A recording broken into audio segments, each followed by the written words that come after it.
अस्सलामुअलैकुम। आप देख रहे हैं प्रोग्राम मुनीर मेमन के साथ। मुल्क में मौसम तो तेजी से तब्दील हो रहा है, लेकिन इससे ज्यादा तेजी से तब्दील अगर कोई चीज हो रही है तो वह है सियासत का मौसम। सियासत के मौसम में हर रोज नित नए उतार चढ़ाव देखने में आते हैं। कभी कोई रूठ जाता है तो कभी कोई मान जाता है, कभी कोई ऐसे मामलात के ऊपर खामोश हो जाता है जिसके बारे में तो ये गुमान हुआ करता है कि वो इस बारे में बड़ा बढ़ चढ़ के बोलेगा। लेकिन मुल्क की सियासत है ही कुछ ऐसी। आज पाकिस्तान के तूल अर्ज में सियासत का जो माहौल है वो तेजी से गर्मा रहा है। तो इस सियासत के बदलते हुए माहौल में कोई भी इस चीज से मुस्तस्ना नजर नहीं आता। खासतौर पर अगर बात करें तो एक जानिब वफाक के मामलात हैं जहां पे हम रोज देखते हैं, कभी तहरीक के अदम एतमाद की बात होती है, कभी ये कहा जाता है कि एहतजाज होंगे, तहरीकें चलाई जाएंगी, लॉन्ग मार्चेज होंगे, तो कहीं दूसरी जानिब अगर सूबों की सियासत की बात करें तो वहां भी मामलात कुछ अलग ही नजर आते हैं। खास तौर पर अगर सूबा सिंध की अगर हम बात करें जहां पे इस वक्त मौजूद हैं, तो यहां पे जो सियासत है वो अलग ही रुख पे, अलग ही महवर पे नजर आती है। यहां सियासत तो जरूर हो रही है, लेकिन सियासत जब बढ़ के अगर कोई चीज हो रही है तो यहां लाकानूनियत नजर आती है। लाकानूनियत का इस वक्त पूरे सिंध की बात करें और बिलखुसूस कराची की बात करें तो इतना शदीद बोलबाला है कि यहां पे कोई भी शहरी अपने आप को महफूज समझे, ये कैसे मुमकिन है। कराची की अगर हम बात ही कर रहे हैं तो गुज़िश्ता चंद दिनों में अगर ये कहा जाए कि 2022 के आगाज से ही कराची अलग निशाने पर रहा और कराची में हर रोज दहशतगर्दी के हवाले से मामलात कर बात करें, स्ट्रीट क्राइम की बात करें तो काफी ज्यादा इस पे जोर पकड़ता हुआ नजर आ रहा है। स्ट्रीट क्राइम में बिलखुसूस आज जिस अंदाज से स्ट्रीट क्राइम बढ़ रहा है, ये कहना जरूरी होगा कि पाकिस्तान का सबसे बड़ा शहर कराची इस वक्त यकीनी तौर पर लावारिस नजर आता है। इस शहर में पुलिस मौजूद है, रेंजर्स मौजूद है, तमाम तर इदारे मौजूद हैं, तमाम तर हुकूमतें मौजूद हैं, लेकिन यहां फिर भी जो समा है वो किसी जंगल का नजर आता है जहां पे कोई पुरसान हाल नहीं। यहां पे जिसका जो दिल में आता है वो कर जाता है और उसके बाद कोई सुनवाई नहीं होती। अगर सुनवाई हो भी जाती है तो उन्हीं की होती है जो कि इस तमाम तर मामले में खुद कहा जाए कि मुजरिम तो नहीं होते, लेकिन खुद इस तमाम तर मामलात में पिसते हुए नजर आते हैं। अगर आज आप पाकिस्तान के किसी भी शहरी से बात करें तो कराची के बारे में जो तासुर उसको जा रहा है वो कोई भी लिहाज से बेहतर नहीं है। आज इसी हवाले से बात करेंगे और सिंध की जो ओवरऑल सियासत है उस पर भी गुफ्तगू करेंगे। आज हमारे साथ इस वक्त स्टूडियो में मौजूद है जनाब अनवार शेख साहब, सीनियर सहाफी तज्जियाकार हैं, और हमें कुछ ही देर में पाकिस्तान तहरीक इंसाफ से लैला परवीन साहिबा भी ज्वाइन कर रही हैं। तो जरा अनवार साहब से शुरू करते हैं कि आखिर ये मामला किस सिमत बढ़ रहे हैं और अगर ये ही चलता रहा तो आखिर कराची में न जाने कितनी और लाशें गिरेंगी आने वाले दिनों में। अनवार साहब अस्सलाम वालेकुम। वालेकुम सलाम जी। अनवार साहब, कितनी लाशें और गिरना बाकी हैं? अभी 2022 का आगाज ही हुआ है, चंद ही रोज गुजरे, अभी दूसरे तीसरे महीने की तरफ हम बढ़ने जा रहे हैं। इतने ही दिनों में इतनी सारी लाशें गिर गई और कोई भी तबका इससे मुस्तस्ना नहीं है। आप मीडिया पर्सनल्स की बात करें तो 14-15 लोग इस दौरान शहीद हो गए, कोई इसमें बचा हुआ नजर नहीं आता। ये किस तरफ सिंध में मामला जा रहे हैं? कराची जैसे शहर में दिन दहाड़े कोई किसी का कत्ल करके चला जाता है, कोई पूछने वाला नहीं है। बिस्मिल्लाहिर्रहमानिर्रहीम। शुरू अल्लाह ताला के बाबरकत नाम से। असल में मुनीर साहब मसला यह है कि हमारे यहाँ जो सिस्टम है उस सिस्टम में इतनी खामियां हैं कि आप सोच भी नहीं सकते। अच्छा, अब उस सिस्टम में जो खामियां हैं उसको दुरुस्त कैसे किया जाए? अच्छा, ये बरसों से निजाम बिगड़ा हुआ है, ये कोई आज का निजाम नहीं। 13 साल से पीपल्स पार्टी की गवर्नमेंट सिंध के अंदर मौजूद है और आज तक ये टारगेट किलिंग, दहशतगर्दी, लाकानूनियत, लूटामारी और उस पर कोई काबू नहीं कर सके। ना उससे एक आम आदमी बच सका है, ना सहाफी बच पाया है, कोई नहीं बच पाया है। उसमें लाइन फोर्सेस के लोगों को भी मारा गया, आप यकीन जाने। और सिंध हुकूमत इतनी बेबस है, मैं तो कहता हूं कि वो सत्तू पी के, पहले हम कहते थे ना सो रही, अब तो बाकायदा शायद पी के सो रही है। लाकानूनियत इतनी आम हो गई है और स्ट्रीट क्राइम इतना बढ़ गया है कि आप सोच नहीं सकते। अब तो डाकुओं ने यह हाल कर दिया है कि आप सोच भी नहीं सकते कि लाइन से 30-30, 40-40 गाड़ियां रोक के और जदीद हथियार के साथ, और वो खुलेआम लूटामारी कर रहे हैं और कोई पुरसाने हाल साहब, ये जो सारे मामलात आपको दिखाई देते हैं, मुझे दिखाई देते हैं, हर शख्स को नजर आते हैं, क्या ये वजह है कि सिंध हुकूमत को ये सारी सूरत हाल नजर नहीं आती? क्या वजह है कि कानून नाफिज करने वाले इदारों को ये सूरत हाल नजर नहीं आती? अवाम के टैक्स का लाखों करोड़ों अरबों रुपया लगा दिया जाता है, फिर ये मुजरिम हमें सड़कों पर दन दनाते हुए फिरते हैं, ये क्या वजह है सर? देखिए जी, मैं तो मेरी लाइन फोर्सेस से भी बात हुई है, पुलिस से, रेंजर्स से, सिंध हुकूमत से, तर्जुमान से भी, उन सब से मैंने उनसे इल्तिजा की है कि कुछ तो करें। ये सरेआम नाहक खून जो गिर रहा है, जो स्ट्रीट क्राइम बढ़ रहे हैं, उसका कोई तो सदेबाप करें आप, कोई तो इक़दाम करें। वो कह रहे हैं जी कोशिश कर रहे हैं, आईजी को तब्दील कर दिया जाता है, कराची के पुलिस चीफ को तब्दील कर दिया जाता है, कराची के एसएसपी को तब्दील कर दिया जाता है, ज्यादा होता है तो इलाके के एसएचओ को तब्दील कर दिया जाता है, लेकिन कोई हल नहीं निकलता। लेकिन ये जो तब्दीलियां हैं तो ज़ाब्ते की कार्रवाई हैं, ये तो हम सबको पता है कि अभी जैसे कोरंगी कॉजवे पे जो हादसा हुआ, एक साथ नाका लगा के 100 लोगों को जिस अंदाज से लूटा गया, वहां क्या हुआ आखिर में? एक एसएचओ को तब्दील कर दिया गया, और ये बात हम सब जानते हैं कि जिस एसएचओ को तब्दील किया गया उसे फिर किसी और बड़े थाने पे फिर तैनात कर दिया जाए। आज आपको अजीब बात बताऊं कि एसएचओ तब्दील होके कि वो घर नहीं चला जाता, वो लाइन हाजिर होता है, थोड़े दिनों के बाद वो किसी और थाने में लग जाता है। लेकिन ये कितना बड़ा अलमिया है।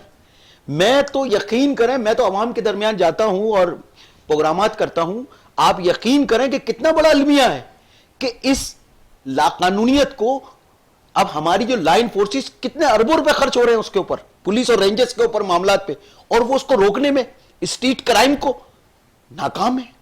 मेरी तो समझ भी नहीं आ रहा कि सिंध हुकूमत कोई बड़े इक़दाम ही नहीं कर रही, कोई चेकिंग का सिस्टम नहीं बना रही, कोई सिस्टम ही नहीं बना पा रही है। वो कह रही जी कोशिश कर रहे हैं। अनवार साहब, सारे मामलात कहीं और है ना, इस वक्त ध्यान कहीं और है, लॉन्ग मार्च पे, धरने पे, सियासत पे, आने वाले इलेक्शन की तैयारी पे।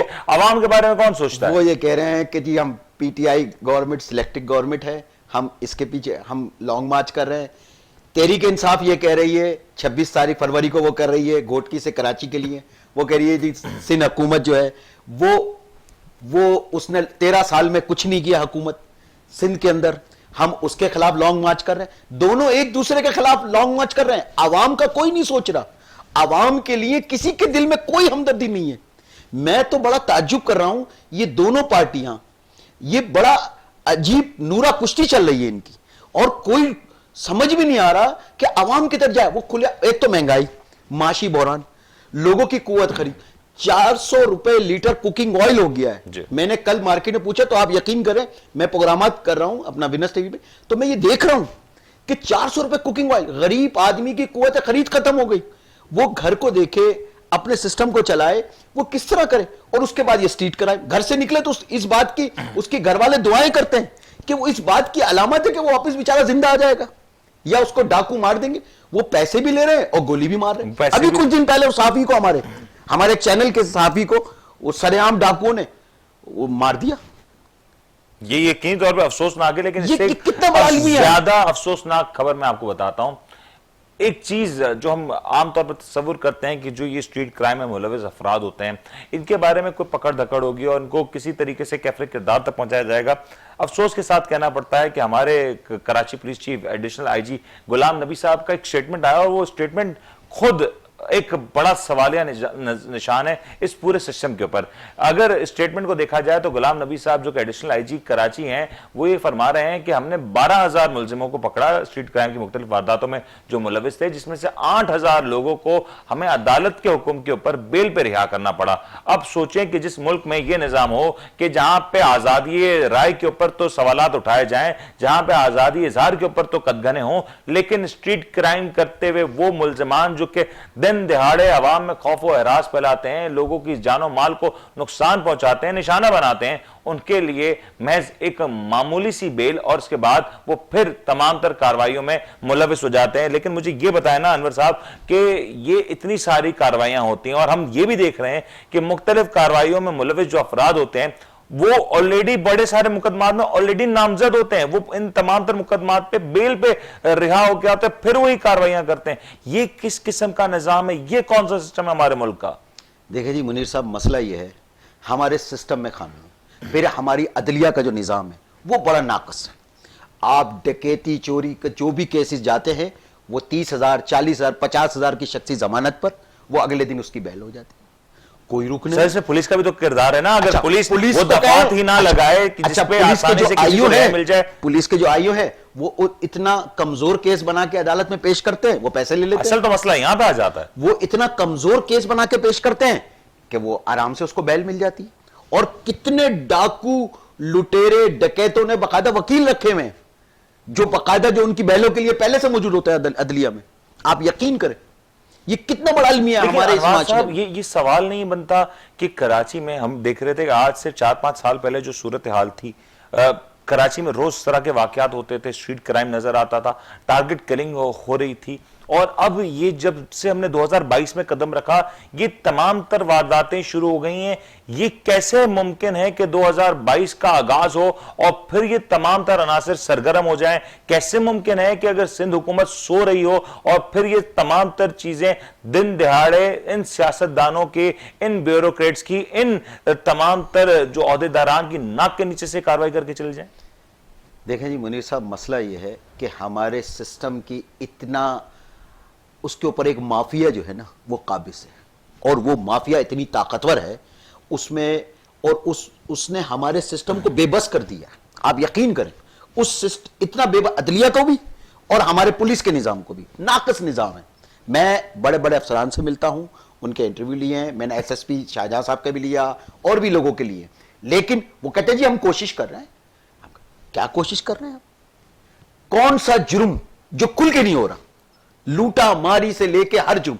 गुटखा माफिया कहते हैं जी वो ताकतवर है, एसएसपी मुझे कहते हैं, कह रहे जी वो हमारे एसएचओ के ऊपर हमारे 22 FIR करा। साहब मुझे साहब बताएं, कराची में इस वक्त जो गैर कानूनी काम होता है बिना पुलिस की सरपरस्ती के हो सकता है? सवाल ही पैदा नहीं होता, मैं नहीं मानता जी। तो जब ये हो ही नहीं सकता तो हम कैसे तवक्को रखें कि ये पुलिस, जो कि इसके बारे में ऑलरेडी ये सारे मामला हैं कि ये पुलिस जो कि कराची में मौजूद है, ये कराची से नहीं है, और फिर कराची के डायनेमिक्स पे अगर ये पुलिस काम कर रही है तो ये इस अंदाज में काम कर रही है कि उसको ये तमाम तर मामला का पता है कि कहां पे चोर बाजारी हो रही है, कहां पे किस किस्म का घिनौना काम हो रहा है। तो वहां पर अगर मामला आप तय कर लें तो आप कराची में कुछ भी कर सकते हैं और आपको कोई रोकेगा नहीं। मुनीर साहब, सबसे बड़ा अलमिया है कि गैर मुकामी पुलिस है हमारे यहां के मुकामी पुलिस नहीं है। सबसे बड़ा अलमिया है हमारे इस सिस्टम का। दूसरा अलमिया यह है कि हमारी पुलिस का नाकस जो निजाम है उसकी इस्लाह होगी, पूरा निजाम नया बनेगा। दूसरा सब, उसके बाद तीसरा काम, हमारा जो अदलिया का निजाम है उसको पूरा सही तरीके से, उसमें जो खामियां हैं उसको दुरुस्त किया जाए, ताकि अगर कोई स्टेट क्राइम करे, कोई किसी को डकैती करे, गोली मारे, कुछ भी करे, उस पर इतना सख्त कानून। देखिए सहाफियों के लिए तो ऑर्डिनेंस कल आ गया, सहाफियों के लिए कि कोई गलत खबर छाया करेगा 5 साल की जेल है। उस पर नया कानून पास किया है कि 6 महीने की तो पहली 6 महीने तो यानी आपका प्रोसेस में गुजर जाएंगे। आप ये देखें कितना बड़ा 6 महीने में मुकदमा को मुकम्मल करना। वो तो इस बात की तस्दीक करेंगे कि जी आया कि ये खबर सही थी या गलत थी। यानी 5 साल की अगर सहाफी करे तो हम पर तो एक तरीके से हमें तो बांध रहेंगे। फेडरल गवर्नमेंट जो है, इधर सिंध गवर्नमेंट कर रही है, इधर फेडरल गवर्नमेंट के मामला हैं। तब्दीली सरकार तो आई, लेकिन पाकिस्तान में माजरत के साथ मुनीर साहब कोई तब्दीली नहीं आई, और वही शरंगेजी, वही लूटामारी, वही सब कुछ वही हो रहा है, और बल्कि बढ़ रहा है। मैं तो ये देख रहा हूं, मैं तो आगे कैमरा लेके घूम रहा हूं, माइक लेके, आप यकीन करें मैं ये देख रहा हूं माशरे में बढ़ रहा है, कम नहीं हो रहा, बढ़ रहा है। आप यकीन करें माशरे में ये कम नहीं हो रहा, बढ़ा, और यकीनी तौर पे अदम बर्दाश्त का एक ऐसा नमूना हम बन चुके हैं जिसके बारे में कुछ भी कहना इस वक्त कबल वक्त होगा।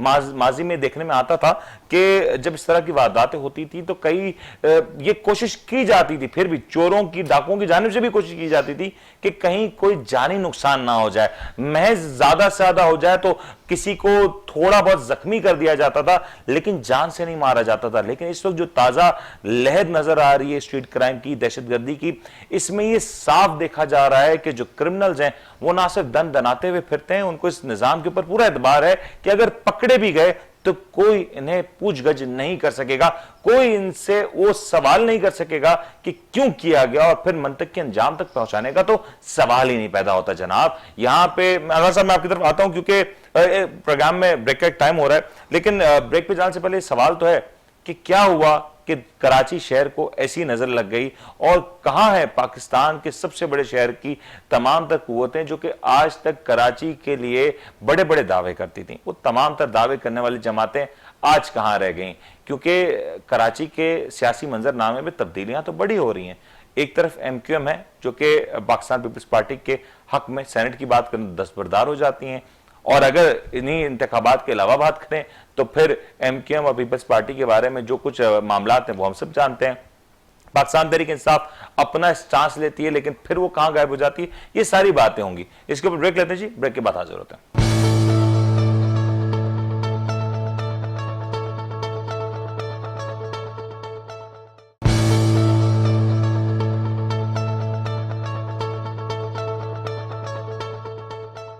वेलकम बैक जी। हम बात करें कराची के जो हालात जिस अंदाज से बिगड़ रहे हैं, जिस अंदाज से सूरत हाल कशीदा हो रही है, इससे कोई मुस्तस्ना नहीं। खासतौर पर अगर कारोबारी हज़रात की बात की जाए तो वो इस तमाम तर सूरत हाल से ज्यादा परेशान होते हुए नजर आ रहे हैं। हमारे साथ इसी मौके पर बात करने के लिए इस वक्त ज्वाइन करें जनाब शर्जील गोपलानी साहब, सिटी ताज इत्तेहाद के सदर भी हैं। जरा इनसे जानते हैं कि आखिर ऐसे माहौल में कारोबार किस तरीके से मुमकिन है और क्या सूरत हाल को देखते हुए कोई उम्मीद नजर आ रही है कि शहर में हालात कुछ बेहतर हों या मजीद बद से बदतर होते नजर आ रहे हैं। शर्जील साहब अस्सलाम वालेकुम। वालेकुम सलाम। शर्जील साहब, सूरत हाल क्या हो गई?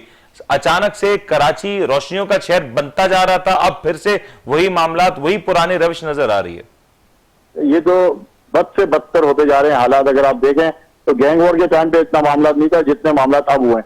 जिस तरीके से शहर में नाकाबंदी करके डाकू लूटमार कर रहे हैं, पहले तो पुलिस लूटती थी नाकाबंदियां करके, अब डाकू जो है वो भी नाकाबंदियां करके लूट रहे हैं। हमें तो ये लग रहा है कि पुलिस के अंदर ही ये लोग शामिल हैं, जो कि पुलिस के जो देश बदल के इस शहर पे काबिज हो चुके हैं। आप देखिए कौन सा एरिया ऐसा है, कौन सा शख्स ऐसा है जो इस वक्त डकैतियों से और चोरियों से महफूज हो। हर मिनट के अंदर 3 से 4 डकैतियां शहर में हो रही हैं और शहर का कोई पुरसान हाल नहीं। लेकिन शर्जील साहब, ये क्या हुआ अचानक से? सवाल तो ये है, ये तो हो रहा है, लेकिन अचानक से जैसे 2022 का आगाज हुआ ये सूरत हाल इतनी तेज हो गई और कोई रोकने वाला नहीं। अब तो दिन दिहाड़े रोक के सैकड़ों लोगों को एक साथ निशाना बना दिया जाता है, कहीं गोदामों से लाखों रुपए का माल लूट के ले जाया जाता है, कहीं घरों में वारदातें हो रही है, कोई इलाका कोई मोहल्ला नहीं बचा। अचानक से तो ये कुछ नहीं हुआ, कुछ तो इसके पीछे मामला होते होंगे ना? देखिए ये बिल्कुल प्री प्लानिंग है और हमें तो ये लग रहा है कि हमारी अपनी हुकूमत चाह रही है कि इस तरीके की अफरा तफरी लोगों के अंदर पैदा हो। क्योंकि आप देखेंगे घरों के अंदर घुस के लूटमार अलग हो रही है, मोटरसाइकिलें अलग छीनी जा रही हैं, मोटरसाइकिलें चोरी अलग हो रही है, फोन छीने अलग जा रहे हैं, फोन चोरी अलग हो रहे हैं। 5000 पिछले महीने की जो आपका डेटा है सीपीएलसी कह रही है कि 5000 क्राइम रजिस्टर्ड हुआ है, जबकि हमारे हिसाब से 8 से 10,000 लोग लुटे हैं इस शहर में एक माह के अंदर। आप और कोई थाना ऐसा नहीं है, कोई गली ऐसी नहीं है, कोई मोहल्ला ऐसा नहीं है जो इनसे बच पा रहा हो। और बिल्कुल ये बात ऑर्गेनाइज क्राइम है। और सबसे बड़ी बात यह है कि हुकूमत खुद मुलविस है। अगर मुलविस ना होती तो फिर ये जो डाकू क्यों नहीं पकड़े जा रहे? आप देखें कि जो कोरंगी कॉजवे पे इतनी बड़ी वारदात हुई है उसमें करा क्या? एसएचओ को सिर्फ फारिग कर दिया और कुछ नहीं। ऐसा नहीं है कि भाई इस एसएचओ को आप जो है बंद करें, हमारी रिकवरियां करें, लोग जो लुटे हैं उसके लिए सजा दिलाई जाए। इस एसएचओ को उम्र कैद की सजा होती तो समझ में भी आती थी, लेकिन ऐसा लग रहा है कि थाने के अंदर जो एसएचओ बैठे हुए हैं या पुलिस वाले बैठे हुए हैं वो खुद क्राइम में मुलविस। आप देखिए 4-5 केस डिटेक्ट हुए। जो रियाज को जो गोली मारी गई कश्मीर रोड में, उसमें पुलिस वाला मुलविस निकला और बाद में इन्होंने बताया कि उसने खुदकुशी कर ली। इस तरीके से दूसरे इदारे भी इसमें मुलविस है, कस्टम के लोग उसमें मुलविस है, डकैतियों में, अगवा बड़ा तावान में। शर्जील साहब, लेकिन सियासी मुदाखलत होगी अगर इन तमाम तर इदारों में, तो कैसे परफॉर्म कर सकता है पुलिस का महकमा? यहां तो पूरी तौर पे सियासी मुदाखलत नजर आती है। मसला यही है ना, सियासी मुदाखलत ही है। सियासी लोग जो है वो काबिज हो गए हैं पुलिस जैसे इदारे के ऊपर। पुलिस का काम है क्राइम को रोकना, लेकिन पुलिस इस वक्त जो है वो सिर्फ सियासी जो हमारे लोग हैं उनकी मुलाजिम बनी है, या तो उनको प्रोटेक्शन दे रही है या उनके जायज नाजायज काम पूरे कर रही है। और पुलिस खुद मुलविस है। हम बरमला कह रहे हैं कि पुलिस खुद इन डकैतियों में मुलविस है। अगर पुलिस मुलविस ना हो तो डकैत पकड़े जाए। इतनी बड़े शहर में, मेट्रोपॉलिटन शहर में, कभी दुनिया में आपने सुना है कि डाकू नाका लगा के दिन दहाड़े 100 से ज्यादा लोगों को लूट के ले जाए? और इस शहर में कोई वाली वारिस नहीं है, पुरसाने हाल नहीं है कि कोई इस शहर में शहरियों का पूछने वाला हो। ठीक हो गया शर्जील साहब, मैं आपकी तरफ आता हूं। मैं लेकिन अनवार साहब जरा सुना आपने शर्जील साहब जिस तरीके से गुफ्तगू कर रहे हैं, ये बिल्कुल हकीकत बात है कि किसी मेट्रोपॉलिटन सिटी में, किसी दुनिया का कोई और बड़ा शहर होता और 10-15 जानवर मर जाते ना तो बहुत बड़ा एक्शन हो चुका होता। आज कितने सारे लोग अपनी जानें कुर्बान कर चुके हैं, लाखों करोड़ों रुपए का सामान चोरी हो चुका, कोई पूछने वाला नहीं। सर आप ये देखें, अभी ये ताजिर रहनुमा ने कितनी बड़ी बात की, ये बाइस शर्म की बात है, ये अलमिया है। ये हमारे हुक्मरानों के लिए, हमारे सिस्टम के ऊपर एक इन्होंने बहुत बड़ी बात कर दी है कि 8,000 लोग जो स्ट्रीट क्राइम से मुतासिर हुए हैं, लूटा गया जिनको, अभी उन्होंने बताया, जिसमें मोटरसाइकिलें, मोबाइल फोन, और उनको, और कुछ को तो गोली भी मार दी डाकुओं ने। अगर किसी ने जरा सा कुछ किया उन्होंने फौरन गोली मार दी। डकैत तो वो समझ लें वो मरने पे आया, वो लिहाज नहीं कर रहा, उसके अंदर कोई रहम का खाना उसने नहीं रखा, वो तो बस मारेगा, लूटेगा, अगर आपने जरा सी कुछ किया फौरन गोली मार देगा, देर नहीं करेगा फौरन। ये कितना बड़ा अलमिया है, ये एक अलमिया जन्म ले रहा है, ये एक नई बगाव, अल्लाह माफ करे, एक अजीब से हमारी कैफियत होती जा रही है। ये बात ठीक है, लेकिन शर्जील साहब मुझे ये समझाएं, क्या होगा, ये जो मोटरसाइकिलें छीनी जा रही हैं, मोबाइल छीने जा रहे हैं, ये फिर अगली वारदातों में इस्तेमाल हो रहे हैं, फिर इनके जरिए और ज्यादा चोरी का एक रुझान पैदा हो रहा है, और अगर इसकी रोकथाम नहीं की जाएगी तो इस तरह के अनासर को तो मजीद तकवीत मिलेगी ना। देखिए बहुत आसान है क्राइम को कंट्रोल करना, अगर विल हो। क्या विल नहीं होगी इसको आप क्या करेंगे? सर विल को पैदा करने के लिए मोबाइल फोन अगर कोई किया जाए तो बताएं। हेलो, विल किस तरह से पैदा होगी, विल कहां से लाएंगे, यही तो मसला हो गया। विल जब मुहिब वतनी आएगी, जब शहर से मोहब्बत होगी, जब शहरियों से मोहब्बत होगी तो विल होगी। जब कोई और काबिल आ जाएंगे हुक्मरान जो कि दूसरी इलाकों के रहने वाले होंगे तो फिर विल पैदा होगी। जब तक इनके अपने बच्चे नहीं लुटेंगे, जब तक इनके घर वाले में से किसी को गोली नहीं लगेगी, जब तक इन बेहस लोगों को एहसास नहीं होगा। लेकिन शर्जील साहब आपने बात की कही ना कि इनके बच्चे, ये अक्सर पुलिस वाले जो इस वक्त कराची में मौजूद हैं, इनमें से मेजॉरिटी के खानदान हम देखते हैं कि कराची में मौजूद नहीं होते। और एक और बात ये भी बता दूं कि इस वक्त जो कराची में वारदातें हो रहे हैं, इसमें ज्यादातर वो लोग हैं जो कि कराची से ताल्लुक नहीं रखते, तो ये तो फिर यहां पर तो कोई पकड़ दकड़ हो नहीं सकती। ज्यादातर नहीं, 100% वो लोग हैं जो कराची से ताल्लुक नहीं रखते। कराची का शहरी वो भीख मांगने नहीं आता। अगर आप देखें तो जो भीख मांगने भी यहाँ पे लोग आते हैं वो बाहर के लोग हैं। कराची के लोग गरीब परवर लोग हैं। कराची का शहरी अपनी इज्जत नफ्स से भूखा रह जाएगा, लेकिन वो भीख नहीं मांगेगा, वो चोरी नहीं करेगा, वो डकैती नहीं करेगा। लेकिन कराची के ऊपर जो लोग आगे, यहाँ पे हमारी जमीनों पे कब्जे हो रहे हैं, हमारे घरों के बाहर जो है झोंपड़े लगा के कब्जे हो जाते हैं। यहाँ पे तो मल्टीपर्पज क्राइम है, और ये सारे के सारे हमारे जो हुक्मरान हैं, जो सियासतदान है, वो इनकी पुष्पनाही करते हैं। ये अपने गांव से लोगों को लेकर आते हैं 5-4 हजार माहवार पे, और बाकी पैसा वो लोग हैं जो उनके मुलाजिम है, वो डकैतियां और चोरियां करके वो पैसा पैदा करते हैं। शर्जील साहब मैं आपकी तरफ आता हूं, लेकिन अनवार साहब मुझे ये बताएं कि जिस अंदाज से शर्जील साहब फरमा रहे हैं कि ये जो तमाम तर लोग लाए जाते हैं, ये पूरी मनसूबाबंदी होती होगी ना, ये पूरा माफिया पीछे काम करता होगा, ऐसे तो कोई नहीं आ जाता। बिल्कुल सही कह रहे हैं, बिल्कुल 100% सही कर रहे हैं, बिल्कुल सही बात कर रहे हैं। ये जो ताजिर रहनुमा बात कर रहे हैं, बिल्कुल 100% सही बात कर रहे हैं। देखें, gutkha mafia, land mafia, drug mafia, और उसके साथ साथ ये जो स्ट्रीट क्राइम माफिया, ये भी एक माफिया है, मैं इसको भी एक माफिया कहता हूं। ये कितना बड़ा हमारे लिए अलमिया है कि हम उसको कंट्रोल नहीं कर पा रहे। हमारे पास तमाम वसाइल हैं, लाइन फोर्सेस माशाल्लाह हमारी जबरदस्त हैं, हमारे पास पुलिस के बहुत काबिल अफसरान मौजूद हैं। मेरी समझ में नहीं आ रहा कि वो क्यों बेबस हैं, अपनी सलाहियतों को क्यों नहीं बुरोकार ला रहे, क्यों सिक्योरिटी के निजाम को, सलाहियत दूसरी तरफ बुरोकार सिक्योरिटी के निजाम को क्यों नहीं सही कर पा रहे। मैं नहीं समझ पा रहा कि ये क्यों कर रहे हैं ये हो रहा है। लेकिन शर्जील साहब एक और तशवीश की बात यह है कि बड़े बड़े तिजारती मराकिज को निशाना बनाया जा रहा है। आज की खबर है, साइट में एक गोदाम से 80 लाख रुपए की पत्ती चोरी हो गई। मतलब कोई भी चीज अभी इस शहर में महफूज नजर नहीं आती, ना जान, ना माल, और ना ही सरो सामान, कोई भी चीज इस शहर में महफूज नहीं है। ऐसे में ताजिर क्या करेंगे? मैं आपकी बात को कंटिन्यू करता हूं कि जो हमारे पास वजीर आजम का एक प्रोग्राम है कि हम टूरिज्म को स्ट्रॉन्ग करेंगे।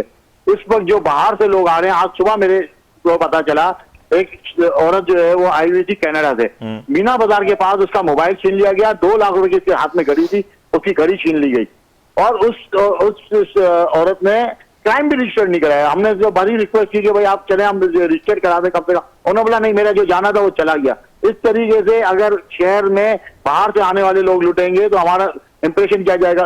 गोदाम तो 80 लाख करोड़ रुपए का माल तो आम चीज है लुट जाना। आप देखेंगे ये बड़ी अहम बात है कि अगर मुल्क का तासुर खराब हो जाए तो फिर उसको वापस बनाने में सदियां लग जाती हैं।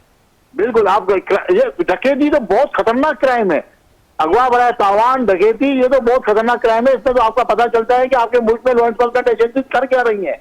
आप चाहें कि जो मोबाइल छीने जाते हैं, इसको ट्रैक करना कौन सा मुश्किल है? आपके पास तो हर किस्म के मामला हैं। आप एक साफी को उठा सकते हैं कि भाई इस साफी ने हमारे खिलाफ ये बात बोली। आप उस शख्स को नहीं पकड़ते जो आपका मोबाइल छीन के ले गया। आप सिर्फ ये मोबाइल ही ट्रैक पे डाल दे तो सारे क्रिमिनल पकड़े जाएंगे, पकड़ना नहीं चाहते। और एडिशनल आईजी की जो मंतक आ रही है कि 8,000 क्रिमिनल जो है जमानत पर रिहा हो गए, तो भाई केस तो आप डालते हो ना कोर्ट में। आप सही तरीके से केस बना के कोर्ट में डाले, कोर्ट कैसे छोड़ सकती है उसको? कोर्ट कानून के हिसाब से देखती है कि इसमें शवाहिद पूरे हैं, विटनेसेस पूरे। विटनेस को आप प्रोटेक्शन नहीं देते, विटनेस को आप जूते रखवा देते हैं। आप एफआईआर कटवाने में अगले की 15-15 दिन आप जो है उसको धक्के खिलाते हैं। चोरी की तो छोड़े, मोटरसाइकिल चोरी की एफआईआर नहीं करती, पर्ची दे दी जाती है। और इससे और ज्यादा अलमिया की बात यह है कि ये जो तमाम तर गाड़ियां मोटरसाइकिलें कराची से चोरी होती हैं, ये पाकिस्तान के ही दीगर इलाकों में, दीगर सूबों में यही चलाई जाती हैं और उसके पीछे कोई कार्रवाई नहीं होती, कोई रोकथाम नहीं होती। आप देखें ना, अगर कितने सियासतदानों के पास इस तरह की गाड़ियां पकड़ी गई हैं, कितने पुलिस वालों के पास ऐसी गाड़ियां पकड़ी गई हैं जो कि कराची से चोरी हुई है। ये यकीनी तौर पे अलमिया और यकीनी तौर पे इसको हल होना होगा। अगर यहाँ पे सूरत हाल ऐसी रहती है जिस अंदाज से इस वक्त चलती हुई नजर आ रही है, तो कराची का तो कोई वाली वारिस नहीं होगा। शर्जील गोपलानी साहब हमारे साथ मौजूद थे, प्रेसिडेंट कराची सिटी ताज इत्तेहाद, और यकीनी तौर पर जो सूरत हाल नजर आ रही है, जो मामला अनफोल्ड होते हुए नजर आ रहे हैं, ये बड़े सारे सवालात उठा रहे हैं। एक तरफ सिंध हुकूमत की अपनी कारकर्दगी कहां है? वैसे तो अगर सिंध हुकूमत की बात की जाए तो कुछ भी मामला हो, कोई भी वजह हो, तो सिंध हुकूमत कहती है 18वीं तरमीम है और 18वीं तरमीम सूबों को बाइख्तियार बनाती है। तो मैं सवाल ये कहूंगा कि क्या सूबों को ये बाइख्तियार नहीं बनाया गया कि सूबे अपने लिए, अपने लोगों की सेफ्टी के लिए इकदाम उठाएं और इस पूरे के पूरे निजाम को गैर सियासी करें? इस पे किसने आखिर पाकिस्तान पीपल्स पार्टी को रोका है? और क्यों ये सालों साल से जो मामला चल रहे हैं इसके ऊपर काबू नहीं पाया जाता? क्यों सख्त सजाएं नहीं दी जाती? क्यों पुलिस का महकमा जब इन मुजरिमों को गिरफ्तार करता है और छोड़ने पे मजबूर हो जाता है, तो आखिर क्या वजह है कि जो केसेस बनाए जाते हैं वो इतने कमजोर बनाए जाते हैं कि अगर 10,000 मुल्जिमान को पकड़ा जाए तो उसमें से 8,000 मुल्जिमान ये रिहा कर देते हैं? यानी कि अगर एक आदाद शुमार ले लिए जाएं तो ये बात तो हतमी हो गई कि 10,000 जो लोग इन तमाम तर सरगर्मियों में मुलविस थे, उसमें से आज 8,000 लोग जो कि पहले से मामलात में मुलविस थे, वो आज कराची की सड़कों पे आजाद हैं और किसी किस्म का कोई ट्रैक एंड ट्रेस सिस्टम मौजूद नहीं है। ये अलमिया है, इस अलमिया का कौन जवाब देगा? अनवर साहब जी, मैं एक बात कहना चाह रहा हूं मुनीर साहब, देखिए जी, 5 बड़े इक़दामात करना पड़ेंगे हमारे हुक्मरानों को अगर आवाम के लिए कुछ वो सोचना चाहते हैं कि उनकी सिक्योरिटी और उनको सेव किया जाए। उसमें सबसे बड़ा जो काम है पूरे पुलिस के निजाम की, पुलिस चीफ से लेकर नीचे एक सिपाही तक, उसको बिल्कुल दुरुस्त करना। जिस मुल्क के सबसे बड़े शहर का पुलिस चीफ इस बात का एतराफ कर ले कि 10,000 में से 8,000 लोग हमने छोड़ दिए। मुनीर साहब, उसके निजाम की इस्लाह तो होनी है। अगर आवाम के हकूक और बका के लिए ये इक़दामात तो हुकूमत को हर कीमत पे करने ही करने हैं, इसके अलावा कोई रास्ता नहीं है उनके पास। दूसरा, अदलिया के जो हमारे कानून जो मामला कमजोरियां, कुछ कमी है, उसकी इस्लाह करनी चाहिए। 2 काम।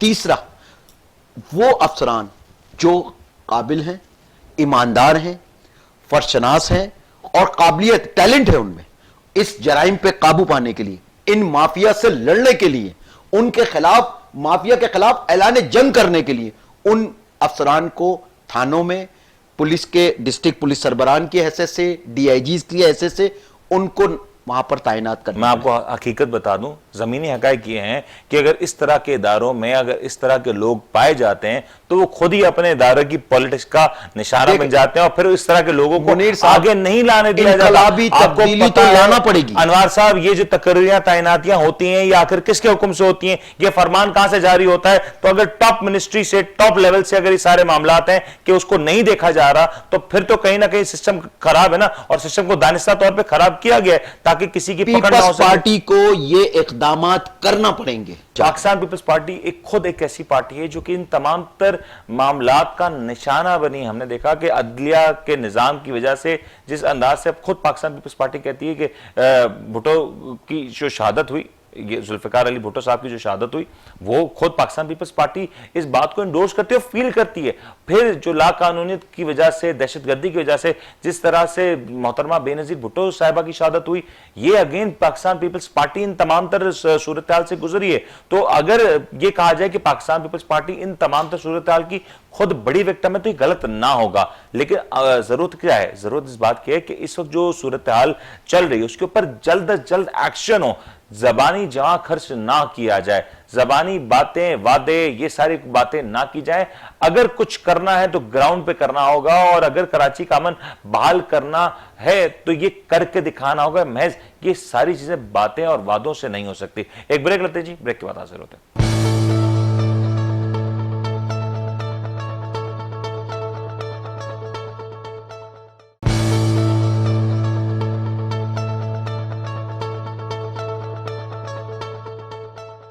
वेलकम बैक जी। बात हो रही है कराची में बढ़ते हुए स्ट्रीट क्राइम के हवाले से। जिस अंदाज से कराची में स्ट्रीट क्राइम्स की वारदातों में इजाफा हो रहा है, ये बात तो यकीनी है कि कोई भी तबका, चाहे वो किसी भी शहर से ताल्लुक रखता हो, किसी भी इलाके से ताल्लुक रखता हो, अगर तो वो कराची में है तो वो इस वक्त गैर महफूज है। इसी हवाले से बात करने के लिए हमें इस वक्त ज्वाइन करें जनाब अतीक मीर साहब, प्रेसिडेंट है ऑल कराची ताजिर इत्तेहाद के। जरा इनसे जानते हैं कि आखिर ये मामला क्यों अचानक से इस अंदाज से सर उठा रहे हैं। अतीक साहब अस्सलाम वालेकुम।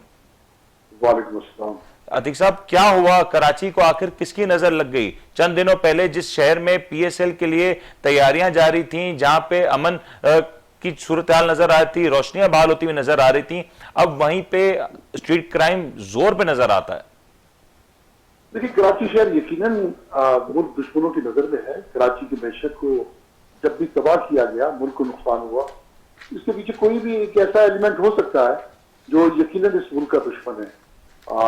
जिस तरह हड़तालें होती थी, जिस तरह आपने देखा गैंग वॉर को प्रमोट किया गया, जिस तरह टारगेट किलिंग को हवा दी गई, तो ये इस तरह की डकैती जो 2013 से कबल जिस पे काबू पा लिया गया था, और 13 के बाद काफी हद तक लोगों में एहसास तहफ्फुज़ जो पनप रहा था, उसके बाद मैं समझता हूँ कि अचानक वही शहर का उसी जानिब लौट जाना, ये बहुत ही अफसोसनाक हकीकत है जो आज हम देख रहे हैं कि ये पुलिस का गिरता हुआ मयार, रेंजर्स के खत्म होते हुए अख्तियारात, वो जो 90 डेज कस्टडी में जो भी रेंजर्स की कस्टडी में आता था वो उसको ठीक करके बाहर निकालते थे, तो वो भी खत्म हो गए।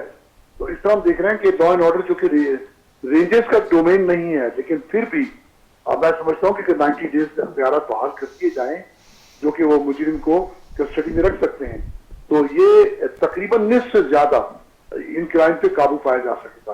क्योंकि पुलिस का ये हाल है कि थानों में नफरी नहीं है, पुलिस को वैसे भी खौफ है, वो किसी भी मुजरिम को पकड़े तो ज्यादातर जराइम पेशा अनासिर का ताल्लुक किसी न किसी ताकतवर सियासी अनासिर से होता है। तो यही सबब है कि पुलिस तो मुकम्मल तौर पर मफलूज हो गई, और आज ये सूरत हाल है कि इस शहर में डाकू इस तरह दंदनाते फिर रहे हैं कि जैसे उन्हें बाकायदा इस काम के लिए लाइसेंस दे दिया गया हो। कुछ अर्सा कबल तक जो डकैती की वारदातें थी, उसमें डाकू अपना काम करके भागने का सोचते थे, आज कत्ल से गुरेज नहीं करते।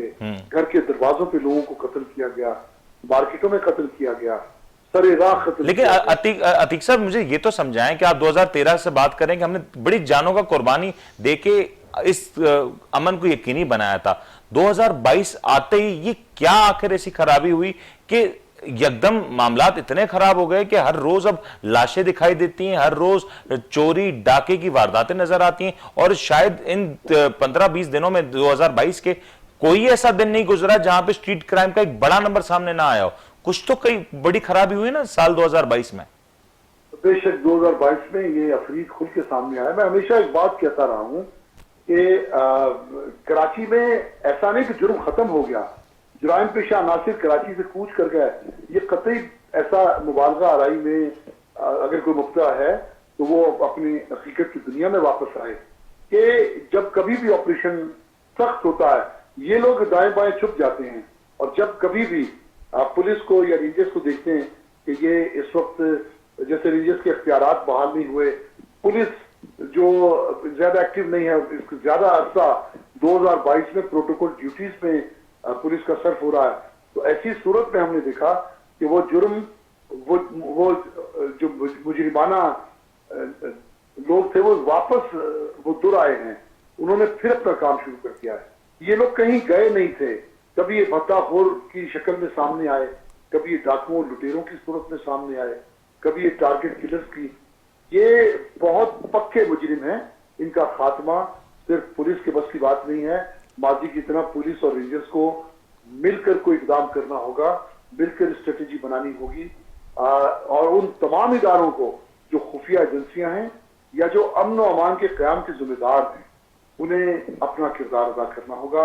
और सबसे पहले मैं हुकूमत सिंध से ये मुतालबा करूंगा कि वो अपनी जिम्मेदारियां महसूस करे, इसलिए कि हम सबसे पहले जिम्मेदार उसी को ठहराते हैं, क्योंकि जो कुछ भी करना है वो हुकूमत सिंध की ईमा पर होगा।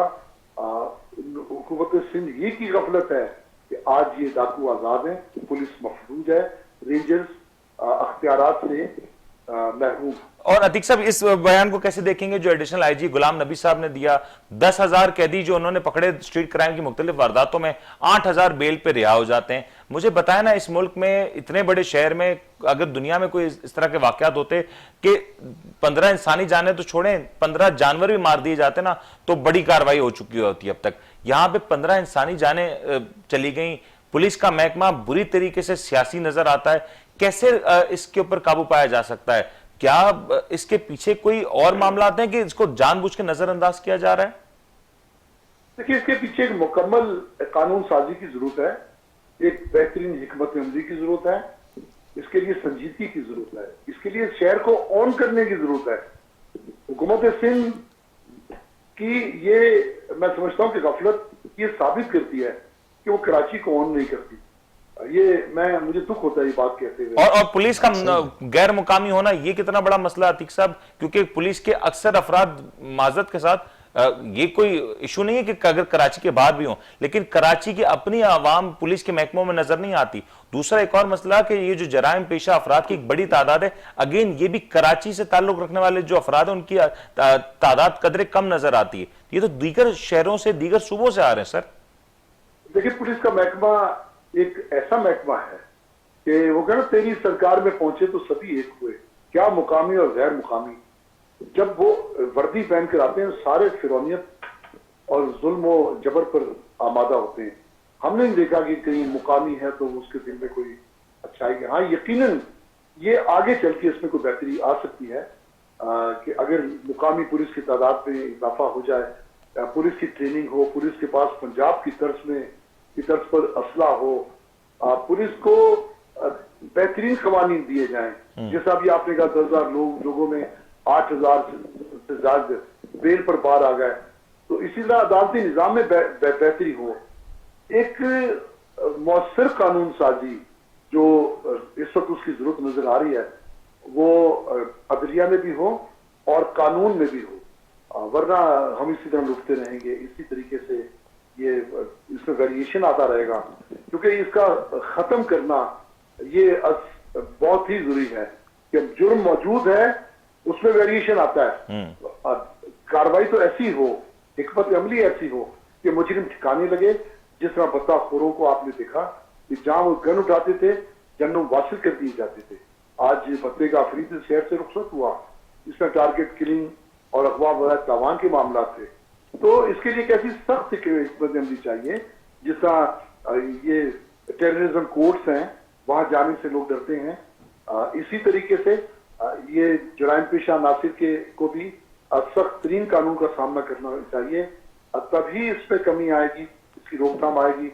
वरना इस वक्त मैं देख रहा हूं कि पुलिस की इतनी ज्यादा थानों में देखें इस्तेदाद नहीं है, जबकि डाकू ज्यादा ताकतवर हैं, लुटेरों के पीछे वकला हजरात हैं, बाकायदा लिटिगेशन में वो चले जाते हैं। और पुलिस का ये हाल है कि 4 आदमी वेपन के साथ किसी भी थाने को लूट सकते हैं। तो ये एक धोखा है। तो अतीक साहब ये बताएं ना कि रेंजर्स को क्यों इख्तियारात नहीं दिए जा रहे? सिंध हुकूमत की ऐसी कौन सी मजबूरी है कि सिंध हुकूमत रेंजर्स को बाइख्तियार नहीं कर रही? अगर आज रेंजर्स को इख्तियारात दिए जाएं और मुकम्मल अथॉरिटी दी जाए तो आपको लगता नहीं है कि ज्यादा अरसा नहीं चलेगा ये मामला, बहुत जल्द इसके ऊपर काबू पाया जा सकता है? आज भी रेंजर्स को 90 डेज कस्टडी के इख्तियारात दे दें तो रेंजर्स की ये 60 से 70% जुराइम में कमी आ जाएगी। ये बात तो मैं माजी में देख चुका हूं, उसी बुनियाद पर मैं पूरे वसूख के साथ ये बात तो कह रहा हूं। वजह क्या है अतीक साहब, क्यों नहीं दिए जा रहे रेंजर्स को इख्तियारात? कौन सी चीज है जो सिंध हुकूमत को रोक रही है? सवाल है मैं आपके चैनल पर उठाता हूं कि हुकूमत सिंध क्या चाहती है? ये जुर्म कराची में बढ़ता रहे, ये मुजरिमों का ये सिलसिला है, ये इसी तरह खतरनाक हद तक आगे चला जाए, शहरियों की इसी तरह जान और माल खतरात में रहे।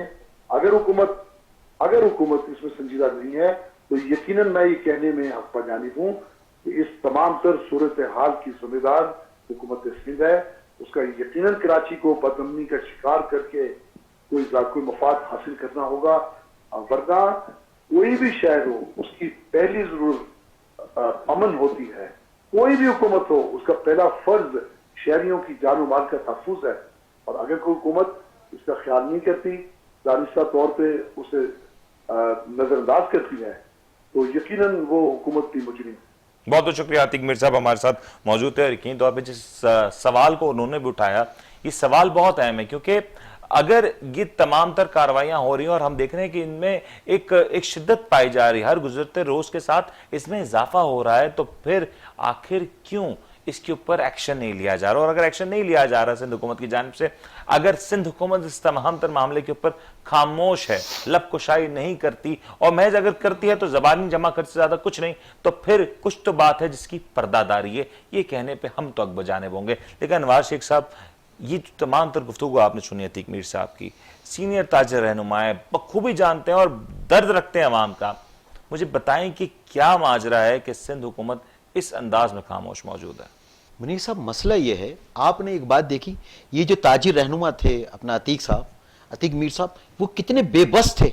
वो हुकूमत वक्त के से इल्तिजा कर रहे हैं, उनसे रिक्वेस्ट कर रहे हैं कि कुछ तो करें, कुछ तो इक़दामात करें, कि कोई तो मसला हल हो इसका, स्ट्रीट क्राइम का, लूटा मारी का, कोई तो। अब बिजनेसमैन ताजिर जो है वो किस तरह महफूज रह सकेगा? किस तरह उसके तहफ़्फ़ुज़ात, वो कैसे मामलात को लेके चलेगा? वो घर से जब निकल रहा है बिजनेस करने और रास्ते में डाकू उसके साथ सामने मौजूद है, वो क्या करेगा? बैंक से पैसे लेके निकले तो भी, और अगर अपना बिजनेस करता है तो भी।